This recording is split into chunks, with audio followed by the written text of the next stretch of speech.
My 2-month-old. I can't sleep daddy, I'm afraid of Frankenstein. Me. Haha, don't you mean Frankenstein's monster? My 3-month-old. I do not.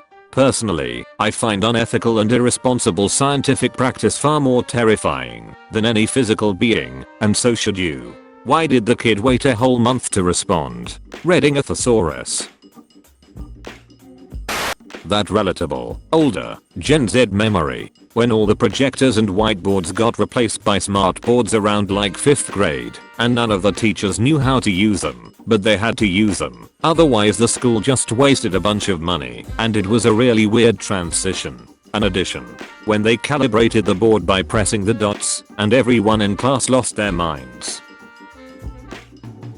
So, trying out a new pet name, I decided to call my wife Vanilla Bean. Just giving it a go, because vanilla is my favorite flavor, and beans are cute, and she's my favorite and also cute. Now, apparently vanilla is plain and boring, and baby did not appreciate being called plain and boring, and so here is a list of the pet names she's given me in last few minutes. My saltine cracker. The concept of Kansas. My dearest manila folder. That beige color they paint offices. Bleached white rice. You blank word document. You. My perfect suburbs Republican. Tap water. People without ADHD be like, oh, if I get rid of all possible distractions, then you'll be forced to focus on the boring task. Fool. You underestimate my power. As long as I have flesh, I have a distraction. Introduce my mom to pirating websites. Now she's watched so many movies I haven't seen in years. For free, and she wants me to tell your internet followers about this. She does want me to warn you, don't click on those ads with the very pretty ladies, and that please tell those lesbians on the internet not to fall for it. How important do you have to have been assassinated instead of murdered? That is a good question. If the motivation is political, then it's assassination.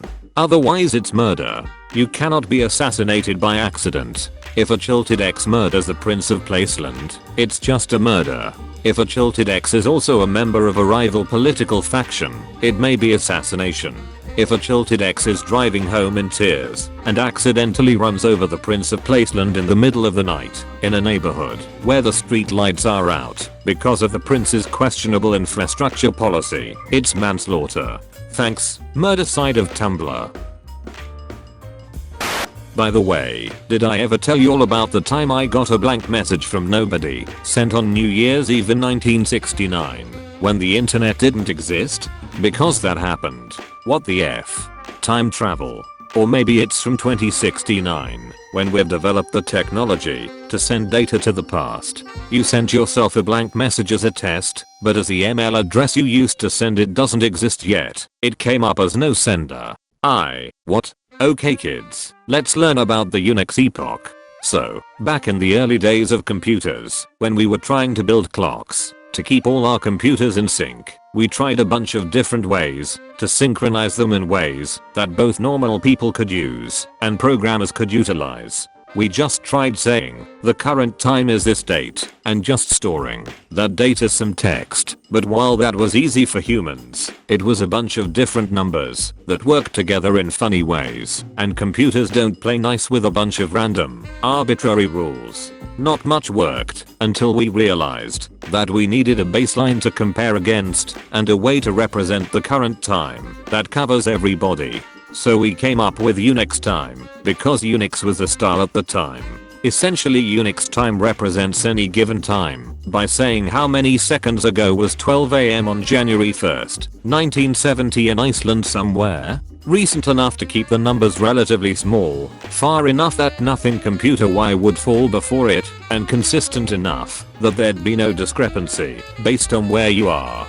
So what happens when you see the date December 31st, 1969 on a buggy message like this is that the computer received a bunch of zeros by mistake and went, oh, this must be a message. Then, when it tried to interpret it, it got to the date, found a 0, and said, 0 seconds since the Unix epoch? I'll round down. This was sent at the last second of New Year's Eve, 1969. They'll be so happy to finally get their blank message. And then the computer traipsed off on its merry way, because computers are f***ing ridiculous. Really?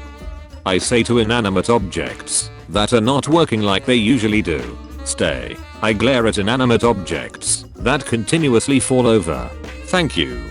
I say exasperatedly to the inanimate objects when they do finally work right / stay put. Work, you bastard. I yell as my Wi-Fi keeps disconnecting. Can you not? I ask inanimate objects that do a thing I don't agree with. I think now that we are in 2017, we can stop villainizing the witch from Hansel and Gretel. Some kids ate her house. She gets to eat them. It was a fair deal. Counterpoint. Hansel and Gretel were led out into the woods to starve at the urging of their mother, so both parents don't have to ration any more food for them during hard times. Hansel and Gretel were underfed and desperate, and when life gives you a gingerbread house in that state, you eat the windowsill and the front stoop, and every gumdrop you can find. Conclusion. If the witch prompted the children to explain themselves, she'd realize it was ultimately parents' neglect that led them to this point. Solution. Eat the parents. Everyone wins. Not the solution I was expecting, but honestly, yeah, it makes sense. You've heard of sleeveless shirts. Now get ready for shirtless sleeves. The key to getting over imposter syndrome is to know everyone else is an imposter too. Tell yourself you deserve a stake in the scam they're all running. Excuse me, but this is f***ing brilliant. Did you just cure imposter syndrome with spite? You can cure a lot with spite. Hate when people call fidgety stuff a nervous habit. I'm bouncing my leg cause I'm bored, not cause I'm a scared little bee. I'm charging up. Will not say what for.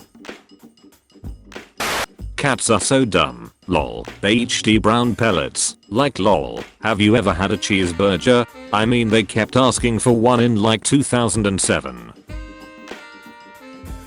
I love that mayhem is a legal term. Like you can be charged with mayhem. It's like arresting someone for funny business. The jury finds the defendant guilty on all accounts of tomfoolery, japing and generally taking the piss, causing a ruckus. My client pleads not guilty on 3 charges of being back on his bullsh.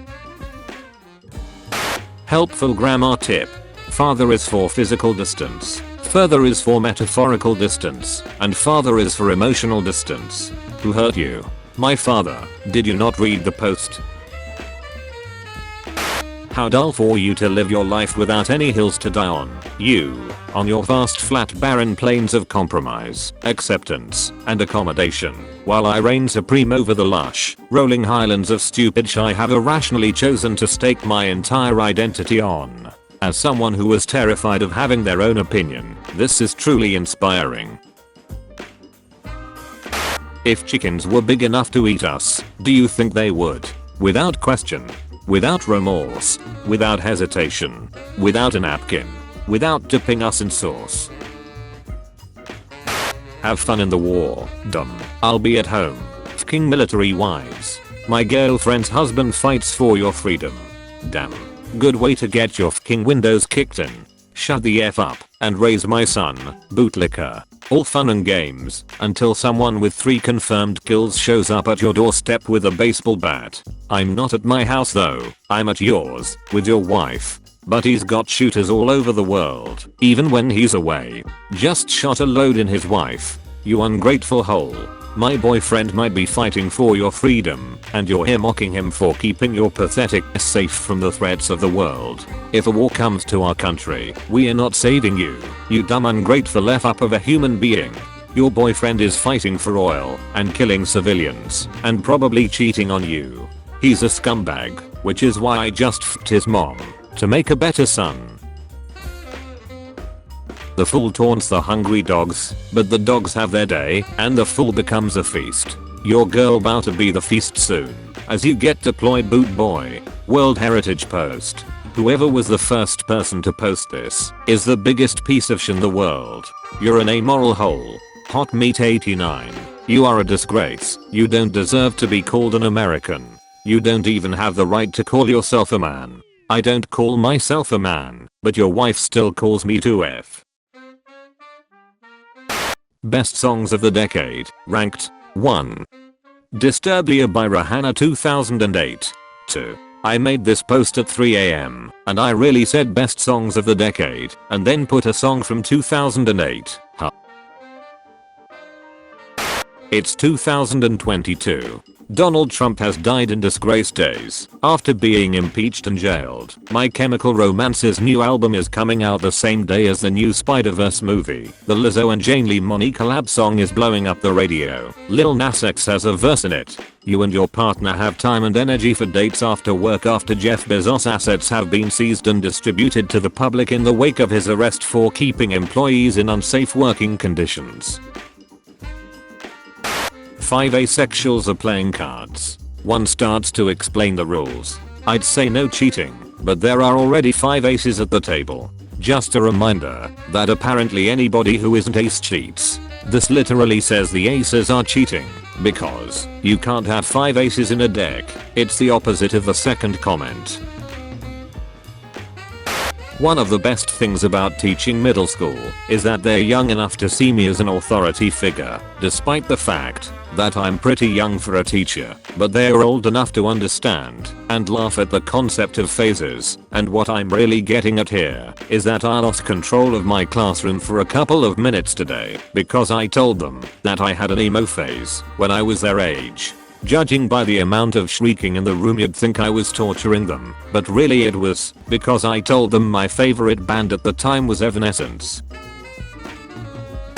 At any given moment there is a shark behind you. It might be 1,000 miles away, but there is a shark behind you. And that shark is totally behind you. It is supporting you in whatever you do and wants you to succeed. Pulls up to Sonic Drive-In. Hey, honks like you Kuracha horn. Yo, does Knuckles work here? This is the best post on this entire godforsaken website, and I want it on my dash as often as possible. You know what's wild? Remembering that children hear things for the first time without context and are literally like, what? I just said see you later, alligator, to a 4-year-old, and I think it was the first time they had ever heard that. They froze in their tracks, looked at me completely bewildered, then replied, see you later, chicken, and kept walking. My friend's 4-year-old put on a backyard puppet show for me, the sole audience member. Halfway through the show, she asked me if I liked it, and I replied, I can't wait to see what happens next. I'm on the edge of my seat. Hearing this, she carefully put down her puppets, came over to where I was sitting, and explained, you can use the whole seat. It's more comfy.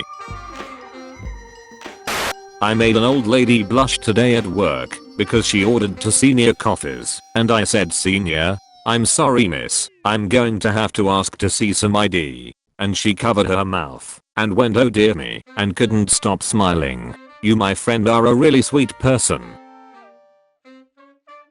No artist can ever make anything as relatable as Edward Gorey drawing a shrewd little man looking out upon a barren landscape, and the only caption he chose to describe this intensely bizarre scene is who.